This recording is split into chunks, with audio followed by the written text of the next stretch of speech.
나와 있는데 50일 동안 시간이 되는 대로 제가 소선지서 말씀을 한번 쭉 훑어보려고 하는데요. 여러분 구약성경에서 이 소선지서는 아주 특별한 그런 가치를 갖고 있는 그런 책들입니다. 일단 분량 면에서요, 대선지서인 이사야나 예레미야, 예시겔에 비해서 상당히 짧기 때문에 우리에게 좀 부담감이 없죠. 또 친근감도 이렇게 주고요. 그러나 여러분들 분량은 작지만 그 선지서 안에는 정말 우리에게 중요한 주제, 중요한 교훈들을 주고 있습니다. 그래서 어떤 학자들은 그래요. 이사야나 예레미야를 거대한 바다로 이렇게 비유한다면 12권의 소선지서는 아름답고 작은 호수에 비유할 수 있다. 그런 이야기를 하고 있어요. 특히 그런데 12권의 그 소선지서는요, 대상과 시기와 그 메시지가 아주 다양하기 때문에 저와 여러분들이 이 소선지서의 내용과 그 핵심 사상, 그 교훈들을 우리가 잘 받고 깨닫기 시작한다면요, 엄청난 보물을 소유하는 것과 똑같다는 것을 기억하십시오. 특히 이 소선지서 가운데는 북쪽 북이스라엘 향해서 예언한 책이 2권 있는데 그 책이 한 권은 호세아서고 또 한 권은 아모스입니다. 물론 하나님께서 이스라엘을 위해서 엘리야나 엘리사 같은 아주 위대한 그런 선지자를 보내주셨지만 엘리야나 엘리사는 성경을 남기지 않았죠.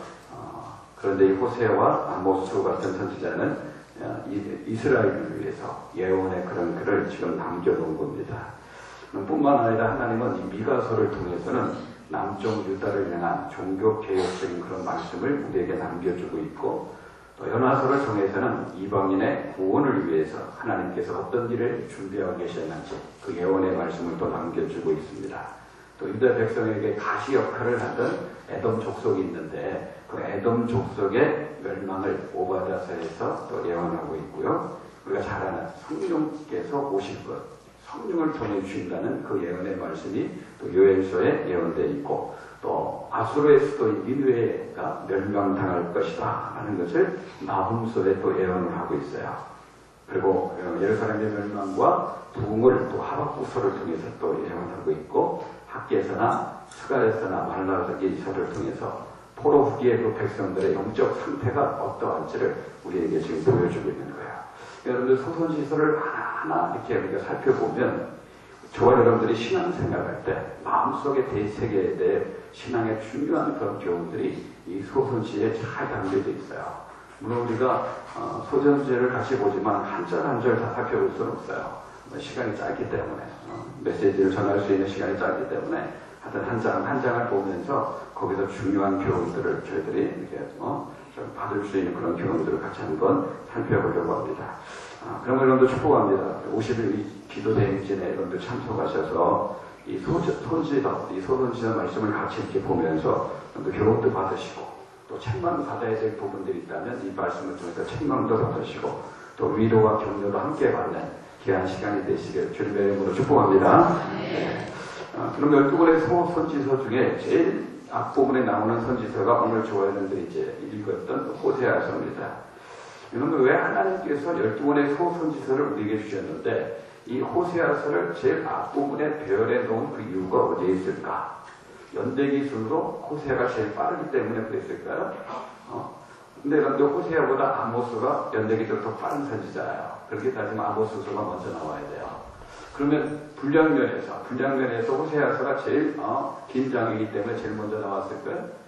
어떻게 보면 호세아가 아주 긴 장입니다. 소선지서에서는. 근데 뒤에 보면 스가랴서도 호세아서와 똑같은 분량을 갖고 있어요.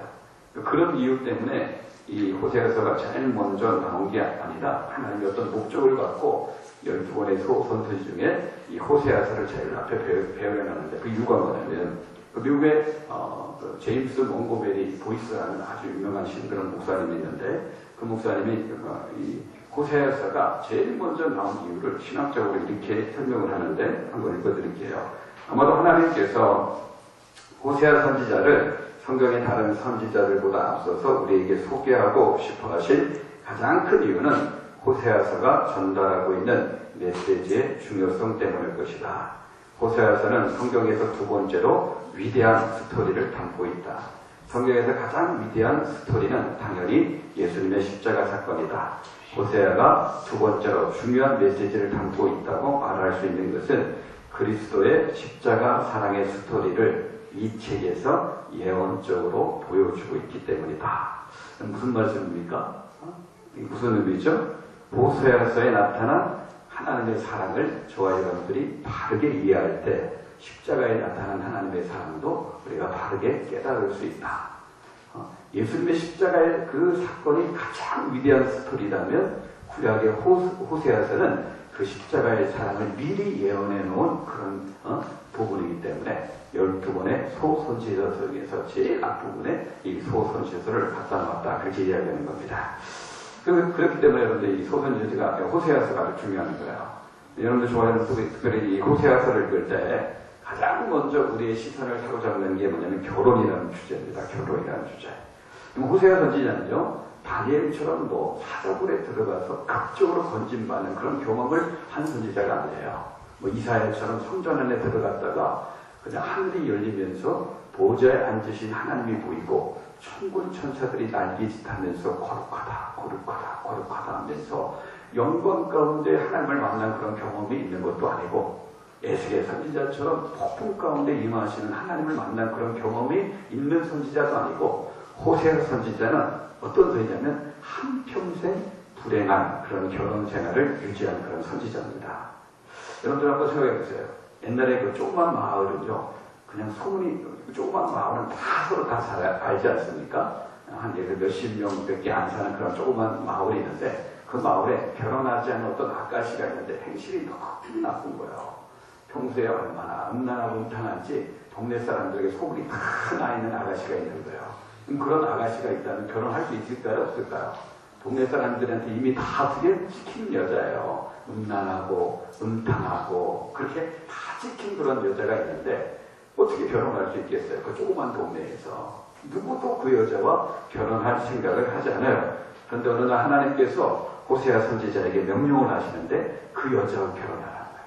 동네에서 이미 음란하다고 소문이 나고 음탕하다고 소문이 나고 바람기가 하던 그 끼가 있는 거 있잖아요. 그 바람기가 있는, 그죠? 이 남자, 저 남자하고 하여튼 사귀고 온갖 성적으로 물러난 그 어떤 아가씨가 있는데 하나님 호세아 선지자를 부르면서 너 그 아가씨와 결혼해라. 그렇게 얘기하는 거죠. 결혼 안 하면 안 되지. 그렇게 성적으로 물러나고, 그죠? 더러운 그런 아가씨하고 결혼하니까 처음에 얼마나 황당했겠습니까? 죽으면 죽었지 못하는 거예요. 네, 그런데 선지자의 특징이 뭡니까? 선지자의 특징은 하나님이 하라고 하면 하는 겁니다. 하나님 시키면 무조건 하는 게 그게 선지자예요. 그게 살 수 없이 이 호세아가 어떻게 해요? 그런 음란하고 음탕한 그 여자를 데리고 와서 결혼하는 거예요. 그럼 여러분들 그 여인은 얼마나 복을 받은 그런 여인입니까? 이미 자기에 대해서 안 좋은 소문이 다 퍼져 있는데 그것도 뜬 소문이 아니에요. 진짜 맞는 얘기예요. 자기가 음란하거든요. 음탕하거든요. 아주 성적으로 문란하거든요. 그 소문이 맞는데 이미 그 소문이 다 퍼져서 더 이상 결혼할 수도 없고 미래에 아무런 소망이 없는 그런 어떤 상태에 자기가 있었는데 그런 자기와 결혼해 주니까 그것도 하나님의 선지자가 결혼해 주니까 얼마나 이 여인이 복을 받은 사람입니까? 그러면 그 은혜에 좀 감사해서 평생 그 남편하고 행복하게 잘 살아야 되는데 우리가 그런 말 하죠. 계보를 남주지 못한다. 그런 말 하죠. 그리고 어떻게 결혼하고 나서 첫 아들을 그래도 호세아하고 통해서 낳긴 낳는데 이제 그 다음부터 이제 가출하기 시작하는 거예요. 바람나서 가출해가지고 다른 남자와 같이 이렇게 사는. 아들 둘에 딸 하나 낳는데 아들 둘에 딸 하나 낳는데 흔히 그런 걸 우리가 황금 비율이라고 하죠. 어떤 사람들 아들 둘 딸 하나. 그러니까 아들들 딸 하나 낳는데 이게 다 호세아에게 난 자식들이 아니에요. 첫째 아들은 호세아가 낳지만 둘째는 거기 성경 표현을 보면 고멜에게서 난 이렇게 표현되어 있어요. 그러니까 여러분들이 둘째와 셋째는 이 고멜이 바람펴서 낳은 자식이에요. 둘째 딸, 셋째 아들은 이 고멜이 바람펴서 난 그런 자식들이에요. 그런 아내를 데리고 사는 남편의 고통, 여러분 상상할 수 있겠습니까? 그런 아내를 데리고 사는 남편의 고통. 그러니까 호세의 얼굴을 보면 항상 웃음꽃이 활짝 펴 있는 게 아니라 항상 우중충한 거예요. 뭔가 어두운 거예요. 웃음이 없는 그냥 그런 어떤 얼굴을 하면서 평생 결혼 생활을 한 겁니다. 그럼 반대로 한번 생각해 보세요. 우리 여자들이 이 여자의 입장에 안 들어간 거 잘 모르겠는데 반대로 한번 생각해 보세요. 남편이 막 바람 펴가지고요. 껐득하면 밖에서 애 하나씩 낳아가지고 데리고 들어오면 그 여자의 그 마음이 어떻겠습니까? 네? 그 여자의 마음이 어떻겠어요? 맨날 바람 펴가지고 애 하나 쑥쑥 나가지고 데리고 들어오면 그 여인의 그 마음이 얼마나 산산이 갈기갈기 찢어지겠습니까? 그런데 호세아가요, 한평생 그런 생활을 지금 유지하고 살아간 거예요. 근데 하나님께서는요, 그런 관계를 통해서 하나님과 이스라엘 백성들의 관계, 하나님과 저와 여러분들의 관계를 보여주고 있는 거예요. 호세아가 불행한 결혼 관계를 통해서 한 여인을 끝까지 책임지고 사랑하는 모습을 통해서 하나님께서 이스라엘 백성들을 향해서 뭔가 중요한 그런 메시지를 주고 있는 책, 그 책이 뭐예요? 호세아 서입니다.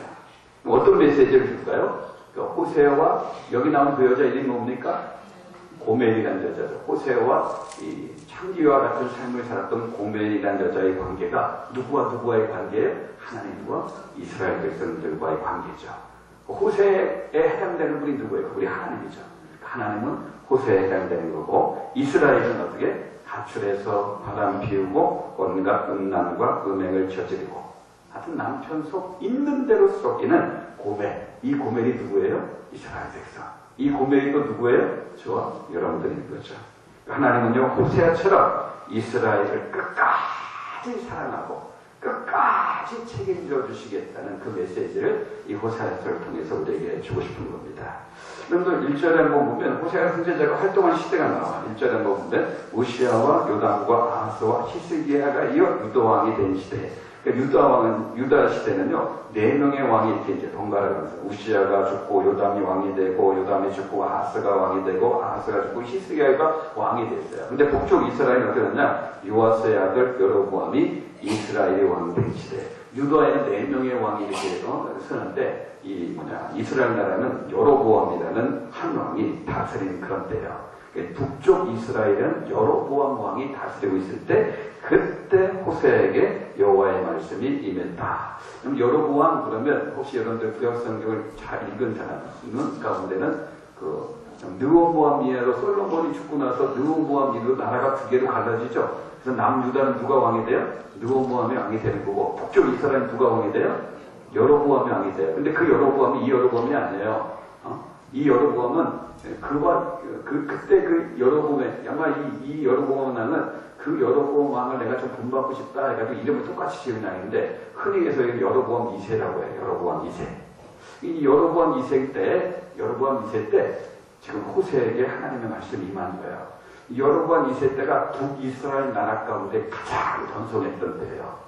군사적으로, 정치적으로, 경제적으로 가장 흥황했고 가장 강력한 국가를 이루었던 때가 바로 이때 호세아 선지자가 사역하기 시작했고, 언제까지 사역을 했느냐? 이때 사역해서 이 여로보암 2세 그 중반기부터 시작해서 언제까지는 이스라엘이 아수르에 철저하게 멸망할 때까지, 그때까지 이제 호세아 선지자가 부름을 받아서 이제 사역을 해요. 여로보암이 40년 동안 통치를 합니다. 그런데 여로보암이 죽고 나서 30년 동안 이스라엘 백성들이 30년 정도 흘러가서 망하는데 그 30년 동안 무려 왕들이 몇 번이나 바뀌면 6번이 바뀌어요. 여로보암은 40년 동안 통치를 했는데 그 다음에는 6번이나 왕이 다 바뀝니다. 그만큼 구테타가 이스라엘 나라 가운데 계속 일어난 거예요. 죽이고 다시 왕이 되고 죽이고 또 왕이 되고 죽이고 왕이 되고, 그런 구테타가 이스라엘 나라 가운데 계속 일어나고 결과적으로 이제 나중에 어떻게 해요? BC 722년에 이 이스라엘 나라가 아수르에 의해서 완전히 망하게 되어진 거예요. 이스라엘이 망했는데 이스라엘의 그 멸망한 이유가 도대체 어디에 있는가? 이스라엘이 멸망한 이유가 어디에 있는가? 호세아서를 통해서 우리에게 말씀해주고 있는데, 그게 뭐냐면 이스라엘이 멸망한 이유는 결혼 관계를 깨버렸기 때문인 거예요. 하나님과 이스라엘 백성들은 뭐한 관계예요? 언약을 통해서 결혼 관계를 맺은 관계인데, 이스라엘 백성들이 고멜처럼 그 결혼 관계를 깨버린 거예요. 그래서 어떻게? 망하는 길로 간 거예요. 여러분들 기억하셔야 돼요. 우리가 하나님을 믿는다는 거, 우리가 예수님을 믿는다는 게 뭐냐면 하나님과 나하고 결혼하는 거예요. 우리가 예수님을 믿고 하나님을 믿는 것은 하나님과 나와 특별한 언약 관계가 되고 하나님의 백성이 됐다는 말인데, 그 말은 다른 말로 하면 이제 내가 하나님과 나하고 결혼했다. 그게 뭐예요? 성경에서 그게 하나님을 믿는다는 거예요. 그게 예수님을 믿는다라는 그런 말이에요. 그러니까 하나님을 믿는다는 것은 이제 하나님과 결혼한 관계이기 때문에 이제 하나님과 나는 별 남남이 아니에요. 하나님과 나와는 이제 부부관계가 된 거고, 그만큼 부부관계가 된다는 것은 그만큼 가깝고 그만큼 친밀하고 그만큼 서로에 대해서 책임과 의무를 다해야 돼. 그런 관계가 하나님과 저와 여러분들의 관계다라는 것을 기억하셔야 돼요. 담임 목사를 하다 보니까 주례를 한단 말이에요. 이 주례를 하다 보면 그 주례하는 가운데 꼭 순서가 있어요. 무슨 순서가 있냐면 서약하는 순서가 있어요. 남편에게 서약을 받고 아내에게 서약을 받고 서약받는 순서가 꼭 있단 말이에요. 그럼 누구한테 서약을 시켜요? 결혼식 할 때 누구한테 서약을 시킵니까? 같은 버스 타고 왔다고 해서 너 버스 같이 타고 갔네? 일로 와 들어와 서약해. 그렇게 얘기하나?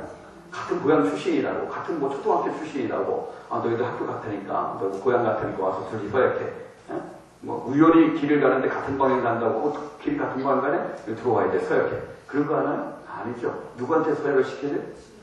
신랑과 신부한테. 둘이 결혼하는 신랑과 신부한테 서약을 시키는 거예요. 눈이 오나 바람이 오나 건강하나 병드나 부자하나 가난하나 어떻게 부부로서의 대의와 정조를 지킬 것을 서약하십니까? 서약을 시키는 거예요. 누구한테요? 부부한테 시키는 거예요. 결혼할 남자와 여자한테 그 서약을 하나님 앞에서 어떻게 만인들 앞에서 서약을 시키는 거죠. 그러므로 결혼이라는 것은 부부간의 특별한 책임과 의무를 서로 간에 감당하게 하는 관계. 그게 바로 부부간의 관계예요. 그러니까 예수 믿는 사람들은요, 실제적으로 지금 자기가 결혼을 했건 결혼을 안 했건 그 모든 사람들, 내가 남자건 여자건 상관하지 않고, 오늘 우리 여기 참여했던 어린애 이삭이건 우리 나이가 많은 우리 김용희 권사님이건 상관하지 않고 예수를 믿는 모든 사람은 남녀노소 성별 가리지 않고 나이 가리지 않고 다 누구와 결혼한 사람이라고요? 하나님하고 결혼한 사람인 거예요. 그렇기 때문에 하나님은 우리와 결혼한 관계이기 때문에 예수 믿지 않는 사람들에게는 절대 주지 않는 특별한 사랑을 우리에게 주시는 거예요. 특별한 은혜를 우리에게 주시는 거고 특별한 축복을 우리에게 주시는 거예요. 하나님은 우리와 결혼했기 때문에 결혼한 우리들에게는 다른 예수 안 믿는 사람들은 죽었다 깨도 못 누리는 특별한 은혜, 특별한 행복, 특별한 기쁨, 특별한 축복을 우리에게 주시고, 그러나 주시는 것으로 끝나지 않고 하나님은요, 예수 안 믿는 사람들에게는 절대 요구하지 않는 특별한 사랑을 우리에게 요구하는 거예요. 특별한 순종을 우리에게 요구하고 특별한 충성을 우리에게 요구하고 있는 거예요. 왜요? 이제 결혼했기 때문에. 이제 남편이 됐고 아내가 됐기 때문에 이 둘 사이에 특별히 가깝고 친밀한 그런 어떤 은혜도 함께 누릴 뿐만 아니라 서로에 대해서 특별한 책임과 어떤 의무를 요구하는 그런 관계가 있게 되어지는 거예요. 이런 관계가 되니까요. 여러분 7절 보세요. 7절 그 앞부분에 보면 그러나 내가 유다 족속을 어떻게 해요? 긍휼히 여겨 그렇게 얘기하죠. 이런 특별한 관계가 됐으니까 때는 넘어지고 실패하고 막 그런다 할지라도 하나님이 뭘 베풀어 주신대? 긍휼을 베풀어 주시겠다. 그렇게 약속하고 있는 거예요. 여러분들 긍휼이라는 거 여러분들 대단한 겁니다. 우리 옆에 분하고 인사해 보세요. 긍휼은 대단한 겁니다. 옆에 분이 긍휼은 대단한 겁니다. 호세를 통해서 그 출생한 자녀들의 이름을 한번 보세요. 이름을 어떻게 줘요? 첫째 아들을 어떻게 줘요? 이스라엘이다. 그렇게 짓죠. 이 뜻이 뭐냐면 하나님이 보복하신다. 하나님이 흩어버린다. 그런 뜻이에요. 둘째 딸의 이름은 뭐예요? 노루하마다. 히브리어로 앞에 노라는 것은 영어로 낫이라는 뜻이야. 아니다. 그런 뜻이에요. 노루하마 그러면은 내가 더 이상 이 이스라엘 백성들에게 긍휼을 베풀지 않겠다. 라는 그런 뜻이야. 셋째 그 아들의 이름은 뭐예요? 노암미. 노가 뭐라고 했어요? 아니라고 했죠? 암미 백성이다. 너는 이제 더 이상 내 백성이 아니다. 그죠? 하나님께서는 북이스라엘 백성들에게는 더 이상 긍휼을 베풀지 않겠다. 그렇게 해요. 결혼 관계를 무참하게 깨버리고 하나님을 의지하지 않고 끝까지 바알을 섬기고 끝까지 우상을 섬기고 세상을 살아가는 북이스라엘 안에서는 어떻게? 내가 너에게 긍휼을 베풀지 않겠다. 그렇게 말씀하셔요. 그래서 이스라엘 백성들의 결과가 뭐냐? 하나님이 더 이상 긍휼을 베풀지 않으니까 아수르에 의해서 멸망하는 거예요. 아수르의 나라에 의해서. 그런데 남쪽 유다에게는 하나님께서 뭐라고 말씀하시면 긍휼을 베풀겠다고 해요. 북쪽 이스라엘 나라에게는 결혼 관계를 깨버리고 하나님을 의지하지 않고 우상을 섬겼던 북쪽 이스라엘에게는 내가 긍휼을 베풀지 않겠다. 이렇게 분명하게 말씀하시고, 그러나 남쪽 유다한테는 내가 긍휼을 베풀겠다. 그나마 잘못하고 실수하지만 결혼 관계를 유지하려고 하는 그런 유다를 향해서, 하나님을 의지하는 그런 유다를 향해서 내가 계속해서 긍휼을 베풀겠다. 그러니까 똑같은 아수르가 남쪽 유다를 쳐들어오면 어떻게 하나님께서 더 긍휼을 베풀어 주시니까 하루에 18만 5천 명을 그냥 하나님께서 싹쓸이 해주시는 거죠. 북쪽 이스라엘은 그 아수르 나라한테 멸망을 당하는데 그 아수르 나라가 남쪽 유다를 쳐들어올 때는 거기 나오는 말씀대로 하나님이 뭐 칼과 창으로 한 게 아니라 하나님이 천사를 보내서 18만 5천 명을 싹쓸이 해버리시는 거예요. 이런 북쪽 이스라엘 나라가 강합니까? 남쪽 유다가 강합니까? 어느 나라가 강해요? 객관적으로 보면 북쪽 이스라엘은 10지파예요. 10지파. 남쪽 유다는 2지파밖에 안 돼요. 군사적으로, 숫자적으로, 무기력으로 북쪽 이스라엘이 훨씬 더 강해요. 근데 하나님이 긍휼을 안 베푸니까 어떻게 되는 거예요? 아수르는 이 북쪽 이스라엘을 철저하게 멸망을 시켜요. 근데 훨씬 적은 그런 세력이 남쪽 유다는 하나님이 긍휼을 베푸시니까 아수르 군대가 쳐들어와도, 사내지 군대가 쳐들어와도 하나님이 18만 5천 명을 한순간에 다 멸망시키는 그런 어떤 역사가 나타나는 그 차이가 뭐냐면 긍휼이에요. 긍휼. 하나님께서 우리 인생에서 긍휼을 거둬가시면 우리 인생은 정말 심각해지는 겁니다. 여러분들 긍휼을 가볍게 생각하시면 안 돼요. 이 긍휼이 우리 인생 가운데 얼마나 중요한 것인지. 하나님이 북쪽 이스라엘 가운데 그 긍휼을 거둬가시니까 이스라엘에 그냥 흩어버리는 거예요. 하나님 보복하시는 거예요. 노루아마 더 이상 긍휼을 안 베푸는 거예요. 노암리 너희는 더 이상 내 백성이 아니다. 하나님께서 완전히 버려버리시는 거예요. 그러니까 긍휼을 거둬가시면 인생은 가면 갈수록 심각해지는 거예요. 그런데 긍휼이 임하면 가면 갈수록 하나님의 은혜가 넘치게 되어지는 거야. 그래서 긍휼은 대단한 거예요. 대단한 거예요. 여러분들, 저와 여러분들도 마찬가지예요. 오늘 저와 여러분들이 이 자리에 있는 거 다 하나님의 긍휼 때문이라는 것을 기억하셔야 돼요. 여러분들이 잘나서 이 자리에 있는 사람 아무도 없어요. 지금까지 끊임없이 하나님이 우리에게 긍휼을 베풀어 주셨기 때문에, 은혜를 베풀어 주셨기 때문에 게으른 나, 그죠? 완악하고 교만한 나, 음란하고 거짓되고 자기 중심적인 나, 고집된 나가 그나마 우리가 이 모습으로 이 자리에 버티고 앉아있는 거지, 이미 하나님이 긍휼을 거둬가셨다면 우리 인생이 이미 종친 인생이 될 수밖에 없다는 것을 기억하십시오. 그러면 여러분들, 저와 여러분들 죽을 때까지 이 긍휼을 중요하게 생각하고 이 하나님의 긍휼을 붙잡고 사셔야 돼요. 특별히 조금 잘 나간다고, 돈 좀 잘 벌고, 시험에 합격하고, 일이 좀 잘 풀리고, 뭔가 세상에서 지위를 얻고 성공하고 출세하는 그런 길을 간다고 해서 교만해져서 이 긍휼을 놓치면 큰일 나는 거예요. 그때 망하는 겁니다. 잘 나가도 끝까지 우리가 붙잡아야 될 것은 하나님의 긍휼밖에 없어요. 여러분들, 이 50일 기도하면서도 우리가 기도할 것은 바로 이겁니다. 하나님, 우리 가정에 긍휼을 베풀어 주옵소서. 우리 교회에 하나님 긍휼을 베풀어 주옵소서. 내 사업터에 하나님 내 긍휼을 베풀어 달라고. 물질 문제 위에 하나님 긍휼을 좀 베풀어 달라고. 내 건강 문제 위에 하나님 좀 긍휼을 베풀어 달라고. 내 자식들 문제 위에 하나님 좀 긍휼을 베풀어 달라고. 이게 50일 동안 기도하면서 저와 여러분들이 기도할 그런 제목이에요. 그럼 하나 이거 보거든. 하나님께서 이스라엘 백성들에게 이스라엘 노루아마 노암리 흩어버리겠다. 내가 긍휼을 베풀지 않겠다. 너희들 내 백성이 아니다. 그렇게 말씀하신 이유가 뭡니까? 그럼 2절 후반절 보세요. 2절 후반절에 쭉 보면 맨 마지막에 보면 뭐라 그러냐면 이 나라가 여호와를 떠나 크게 음란한 일이나 하시니. 이런들에게 하나님께서 북이쪽 이스라엘 백성들에게 더 이상 긍휼을 베풀지 않고 하나님의 백성으로 입장하지 않는 이유가 있냐면 그들이 어떻게 여호와를 떠나 하나님을 떠났기 때문에. 그러면 하나님을 떠나는 것, 그건 인간이 한 일이에요. 인간의 책임입니다. 자기들이 하나님을 떠난 거예요. 여러분들 꼭 기억하셔야 돼요. 그럼 신앙생활은 각자 책임을 지는 겁니다. 신앙생활은 뭐라고요? 각자 책임을 지는 거예요. 각자의 신앙은 각자가 만들어 가는 겁니다. 누구는 공부를 잘하는데 누구는 공부를 못해요. 누구는 명문대에 들어가는데 누구는 명문대에 못 들어가요. 같은 대학에 들어가도 장학생인 학생이 있고 박재생인 그런 학생이 있어요.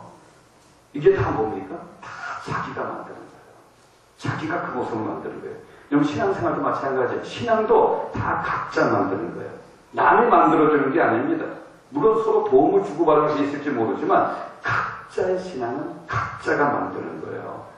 하버드 대학 들어가도요, 그 안에서 장학생으로 공부하는 사람이 있고, 하버드 대학 들어가도 그 안에서 꼴찌로 공부하는 학생이 있는 거예요. 마찬가지로 같은 교회를 다녀도요, 신앙에 장학생이 있는가 하면, 같은 교회를 다녀도 신앙에 낙제생이 있는 거예요. 누구 책임이에요? 누구 책임이에요? 딴 사람 책임 돌리지 마세요. 누구 책임이라는 거예요? 자기 책임이라는 거예요. 이런 50일 저녁 기도에 꾸준히 나오는 사람도 있을 거고, 들락날락하는 사람도 있을 거고, 아예 나오지 않는 사람도 있어요. 누구 책임이에요? 각자 책임이에요. 다른 환경 탓할 거 없어요. 각자 책임이에요. 어떤 분은요, 자기 나이만큼 성경을 읽었대요. 그분이 이제 한가위 지난 분인데, 내가 지금 내 나이만큼 성경을 읽었다. 60번 읽었다는 거죠. 어떤 분은 자기 나이만큼 성경을 읽는 분이 있는데, 어떤 분은 신앙생활 10수년 해도 한 번도 성경 읽도 못하는 사람이 있어요. 누구 책임이에요? 누구 책임이에요?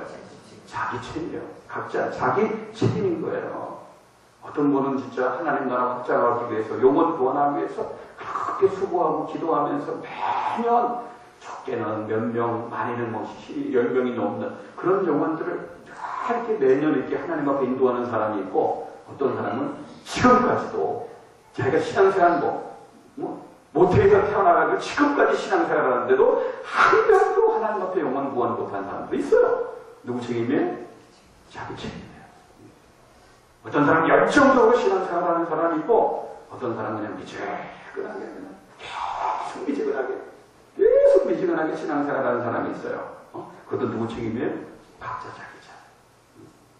예배 시간에 조는 사람도 있고, 어떤 사람은 졸지는 않지만, 졸지 않지만 그냥 멍 때리고 가만히 그냥 앉아있는 사람도 있고, 어떤 사람은 정말 집중해가지고 하나님 말씀을 딱 듣는 사람이 있고, 말씀이 떨어지자마자 아멘 하면서 하나님 내게 주신 말씀인지 믿습니다. 아멘 하면 받으면서 그 말씀을 딱 붙잡는 사람도 있고, 누구 책임입니까? 그것도 각자 책임이에요.